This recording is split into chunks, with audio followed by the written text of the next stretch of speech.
Hey, ladies and gentlemen. See y'all chasing me around again. So, the guy I rented the jack from in town, name's Ned. He's 82 years old. He's a Thallman. Some of you might know him. Most of you don't. But good guy. Him and his family, his brother. They've helped me out quite a bit over the years.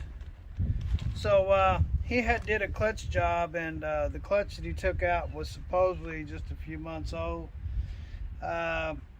So we measured it. It was like 8 thousandths different from the one that I took out as far as patch is concerned. So it's not really new, but you know, it's I figured that one that I had would last me about about another year had it not exploded. So this would probably get me a couple of years down the road, and then I can come back and do it again. Come back and do it again. But I hardly ever use a clutch, ladies and gentlemen. Just backing up and taking off. That's the only time I use a clutch. Look at there. I drove all the way from Indianapolis all the way to Evansville, Indiana, and all the way back home without a clutch. Casper, Wyoming. No, what did I say? You said Evansville, Indiana. Yeah, well, I mean, I drove from Indianapolis, Indiana is where the clutch originally went out, and all the way up to Evansville, Wyoming, which is Casper, Wyoming. Okay. They're only like a couple miles apart.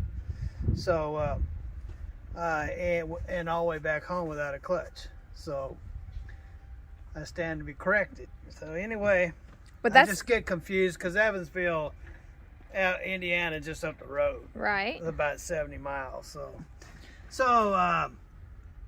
this one, and this one has way more rivets around it than mine, and he said he had never seen one with just 4 rivets. And I said, well, when I was looking at them on eBay. By the way, ladies and gentlemen, so when I first started looking at them, they were like $12.98, cheapest one. That was last week when it all started.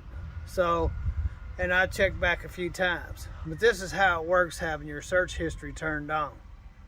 So, this morning, or last night when I got up or went in the house and started looking, they had these clutches for $498. 5, 6, and the most expensive one was $900. That's $1,000 less on some of them than they were when I originally started. So that's why I don't mind having my search history turned on, because it allows the competitors to see that you didn't buy it, but you were looking for it. So they try to get in there and sell you that product. So, you know, I feel kind of iffy about putting in a used clutch. That's kind of scary, but you know, it's definitely better than what I had. And so far, the only thing that's cost me was my fuel getting down here. So, and I just got my paycheck in the bank, and so it turns out it cost me $600 to deadhead home. I got about 8 miles a gallon in the freight shaker, you know, coming home. So it cost me $600 in fuel to get home. And all the damage, if you guys referred to the last video, was here. It wasn't to any of the pads. And the flywheel and everything's fine. And I have a new throwout bearing. And I really don't like these kind of clutch brakes, ladies and gentlemen. I don't like them. I'm going to tell you why I don't like them. Because they tend to come apart on you. So, and I don't like something that comes apart on you. And this one here, even though it got... It's trash day. Even though it got tore up, it did not come apart. So really, I could just turn this thing around and use it, because it's still got the good side on the back side, see? The only thing is, well, I don't know. This is the new one. And because I don't like them and I know they pop off, I bought 2 of them. One to carry with me. And the other one is just a snapper. It just snaps together. So And I've had that one pop off, and I've had this one pop off, and I don't like neither one of them. The only thing good about these is that they're easy to put on if one falls off when you're on the road. Only thing is it's really hot up there, so I've had my hand burnt a few times. But I used to carry one on the peak because I was putting these on. I used to carry a spare one because it was just a matter of time before it came off. So that's why I'm tempted to put this one back on, because the backside is still good.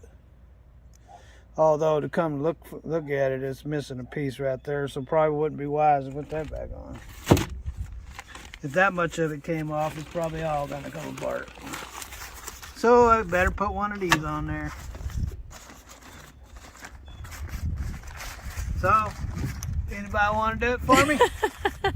I can tell you this, these here trucks with the tanks underneath the cab like they are, I can't get that, ripping that bag to 900,000 pieces. With the tanks underneath the cab the way they are, when you get that jack up under there, you only got like a foot on either side of that transmission to work with. And man, I'm beat up today. I'm not looking forward to getting back up under there.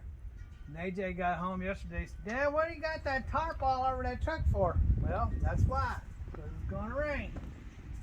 And it rained. It rained and stormed really bad. That's why, because where I'm working and all my thousands of dollars of tools that are under there, they're all nice and dry, spiffy dry. Have a wonderful day. Have lots of fun, wherever you are. God bless. Don't do it like I do. We're professionals. Later.